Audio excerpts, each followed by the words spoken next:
नमस्कार, मैं गुलशन कुमार और हमारे साथ है एक जाने माने लेखक संतोष मिश्रा सर। और आज हम बात करेंगे बिहार इलेक्शन पे। जी साथियों, आपको पता होगा कि बिहार इलेक्शन 2 चरण में हुआ। पहला चरण था 6 तारीख को और दूसरा चरण 11 तारीख को। और आपको पता होगा कि 14 तारीख को परिणाम आना हो। और अभी फिलहाल एग्जिट पोल आ चुका है। तो एग्जिट पोल को तो सर बताएंगे। एग्जिट पोल पे हम बात करेंगे, क्या अनुमान जो एग्जिट पोल में है, क्या ये सच होने जा रहा है या कुछ इसमें लगता है कि कुछ उलट होगा। तो बात करते हैं सर। सबसे पहले सर आपको धन्यवाद। नमस्कार सर, सवाल वही कि क्या लगता है एग्जिट पोल सच होगा या उलट होगा।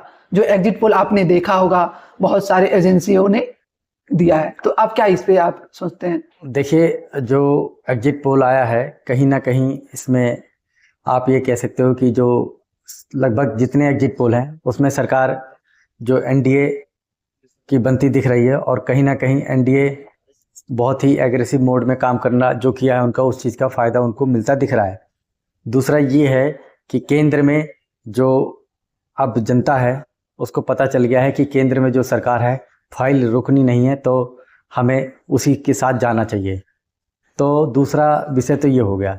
और एग्जिट पोल में महागठबंधन के लिए कहीं ना कहीं एक उनका जो पीछे टैग लगाया है जंगल राज का या और भी अन्य चीज़ों का, भ्रष्टाचार का, उस चीज़ों पे। और दूसरा जो मैं पहले भी बताता हूँ परिवारवाद की राजनीति का, उस चीज़ में कहीं ना कहीं जनता ने एक बार फिर से एग्जिट पोल के हिसाब से महागठबंधन को नकार दिया है।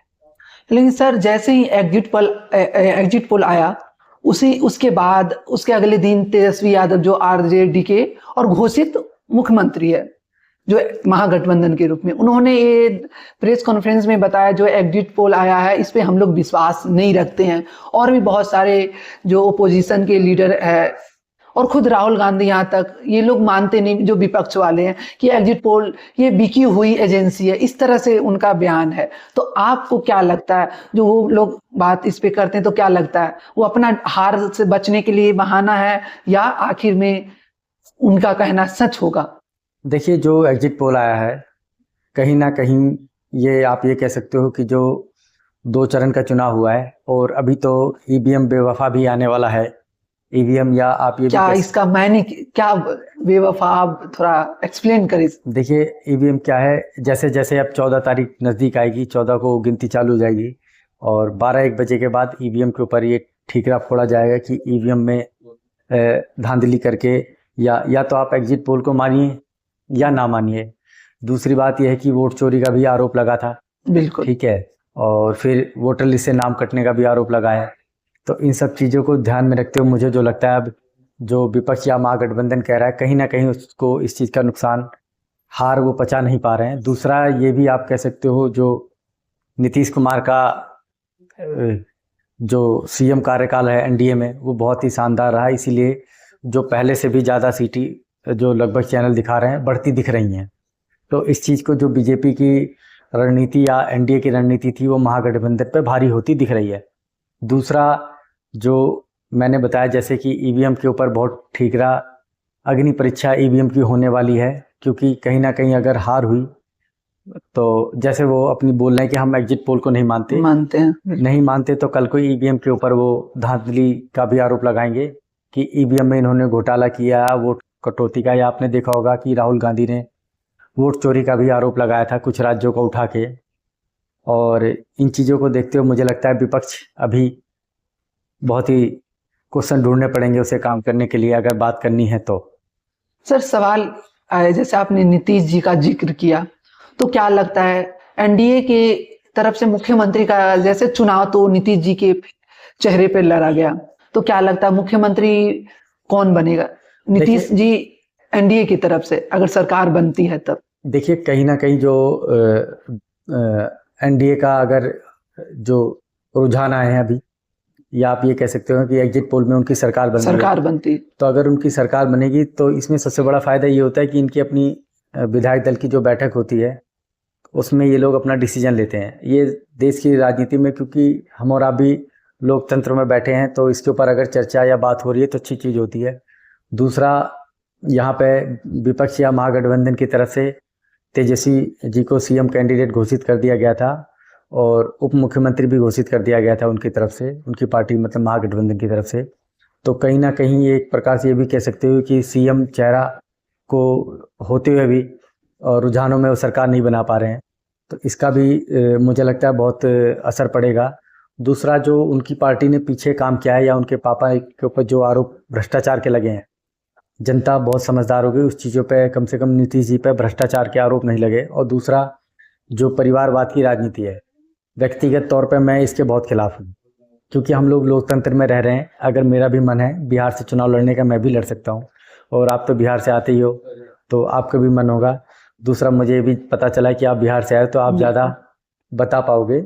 इसलिए जो चीज़ें हैं, रुझान 2 चरणों में चुनाव होने के कारण महागठबंधन कहीं ना कहीं बौखलाहट में ऐसी चीज़ें बोल रहा है, या तो वो इसी चीज़ पे रहते। अभी तो ईवीएम का भी आने वाला ही है, ईवीएम बेवफा होगी जो चीज़ है। सर, बात एक ये है कि महागठबंधन की सरकार नहीं बनती है, अगर एनडीए का सरकार बनती तो आपको ये लगता है कि नीतीश जी क्या विश्वास है या पलटी ना मारेंगे या 5 साल पूर्ण रूप से अपना कार्यकाल पूरा करेंगे एनडीए के साथ? देखिए, कहीं ना कहीं मुझे लगता है कि नीतीश जी को भी समझ में आ गया है कि अगर बिहार को और आगे ले जाना है, क्योंकि नीतीश जी ने कहीं ना कहीं उन चीज़ों को एक अच्छे ढंग से निभाया भी है। और उनको जब लगेगा, जब राजनीति में कोई एज नहीं होती है, फिर भी जब लगेगा, मुझे लगता है 5 साल का टर्म लंबा टर्म होता है और चीज़ें ईयर बाय ईयर चलाई जाए तो अच्छा रहता होता है। जैसे हम लोग फर्स्ट ईयर में पढ़ते हैं, सेकंड ईयर में पढ़ते हैं, थर्ड ईयर में, फोर्थ ईयर में भी जाते हैं। बिल्कुल। उसके बाद उन चीज़ों पर मुझे लगता है जो 5 साल का टर्म है, अगर जो बिहार की जनता ने जनादेश दिया है, जिस भी पार्टी को दिया, अभी तो एग्जिट पोल के हिसाब से एनडीए की सरकार बन रही है और बहुत बम्पर वोटों से बन रही है, तो ये आप कह सकते हो एक इतिहास रचा जा रहा है बिहार में। क्योंकि इन चीज़ों से बहुत फर्क पड़ता है, क्योंकि जो पीछे काम किए हैं उन चीज़ों को लेकर जो नई जनरेशन है, जनजी जिन्हें कहा जाता है, उसको भी, क्योंकि ये युवा सीएम का जो फॉर्मूला था महागठबंधन का, वो सीधा सीधा फ्लॉप होता नजर आ रहा है। कारण क्या लगता है सर? कारण तो ये लगता है कि जो उनके फादर सीएम थे या उनकी मम्मी सीएम थी, उन चीज़ों को बहुत, और भ्रष्टाचार के और परिवारवाद का जो उन पर आरोप लगा है, और जो सुरक्षा का मामला था होता है कि अपनी, तो उस प्रकार की चीज़ें जो हैं हुई हैं, उस चीज़ को कहीं ना कहीं एक परिवार के ऊपर लगता ही आया है। तो देखते हैं भी आने वाले टाइम में क्या सिनेरियो बैठेगा। मुझे जो लग रहा है कि जो नीतीश जी ने, एक महिला ने बोला था कि दारू बंद कर दो पिछली टर्म में, तो उन्होंने उसी दिन घोषणा कर दी थी हमारी अगर सरकार बनती है तो बिहार में दारू बैन रहेगी। और उसको कहीं ना कहीं, क्योंकि दारू बैन होने से एक राजस्व का भी घाटा होता ही है, उन्होंने उसको कहाँ से मैनेज किया और कैसे किया, लेकिन एक महिला के कहने पे नीतीश जी ने तुरंत स्टैंड ले लिया इस चीज़ पे। तो वो चीज़ें हुई हैं, और मुझे जो लगता है लगभग बिहार में नीतीश जी या एनडीए की सरकार आप कह सकते हो, उसको फ़ायदा हो रहा है। और दूसरा, एनडीए में चिराग पासवान, उन्होंने भी नीतीश जी को ही अपना वो मान लिया कि यही होंगे हमारी पार्टी से। लेकिन ये एक, मुझे जो लगता है, हम लोग लोकतंत्र में पैदा हुए हैं, तो जो पार्टी का डिसीजन है एनडीए का, ये अच्छा है कि विधायक दल की चुनाव का रिजल्ट आने के बाद विधायक दल की बैठक होती है, उसके बाद वो लोग उसमें डिसीजन लेते हैं किसको सीएम बनाना है, किसको डिप्टी सीएम, या किसको क्या पोर्टफोलियो दिया जाए मंत्रालय का। तो ये अच्छा डिसीजन है। उधर से जैसे लालू प्रसाद यादव खुद सीएम थे, उनकी मम्मी सीएम थी, फिर तेजस्वी यादव ने अपने आप को सीएम कैंडिडेट घोषित कर दिया, तो उनकी पार्टी में जो और भी नेता, अच्छे नेता भी होंगे, ऐसा नहीं कि नहीं होंगे, उनको मौका नहीं मिल पा रहा है। ये भी चीज़ें होती देखने को। तो आप ये मानते हैं कि परिवारवाद और एक जो टैग जो लालू राज में लगा है, तो इसके कारण बैकफायर। हाँ। तो एक सवाल ये है सर, जैसे आप ये मानते हैं जो नीतीश जी, जो एनडीए जो सरकार लास्ट वक्त में जो 10,000 रुपया महिला को खाते में दिया, तो क्या लगता है ये वोट टर्नआउट में इसका बहुत ज्यादा बात चला है वोटरों के बीच, महिला के, खासकर महिलाओं के? देखिए, कहीं ना कहीं जो आप ये भी कह सकते हो, जो किसानों को भी वो दी गई थी, तो उसका भी फायदा होता ही। जो किसानों को ईयरली या 3 मंथ का भी पैसे दिए जाते हैं, फिर उन्होंने इन चीज़ों को कहीं ना कहीं फ़ायदा हुआ ही है। दूसरा, ये जो महिलाओं को पार्टी की तरफ से ये घोषणा हुई है एनडीए की तरफ से, इस चीज़ का जो, और महिलाओं ने इस बार बिहार में वोट परसेंटेज, आप ये कह सकते हो कि उन्होंने अपनी हाथ में सत्ता की चाबी महिलाओं के हाथ में ही रही है।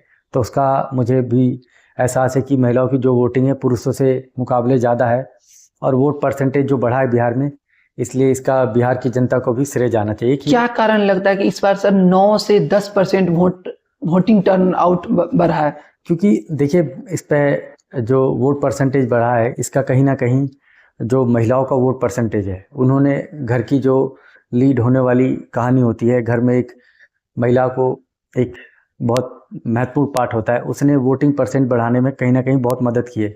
उसकी वजह से जो आप ये कह सकते हो कि जो पुरुष वोटर भी है वो भी कहीं ना कहीं पोलिंग बूथ तक जाने में कामयाब रही है, और इसके लिए चुनाव आयोग की भी तारीफ होनी चाहिए। तारीफ।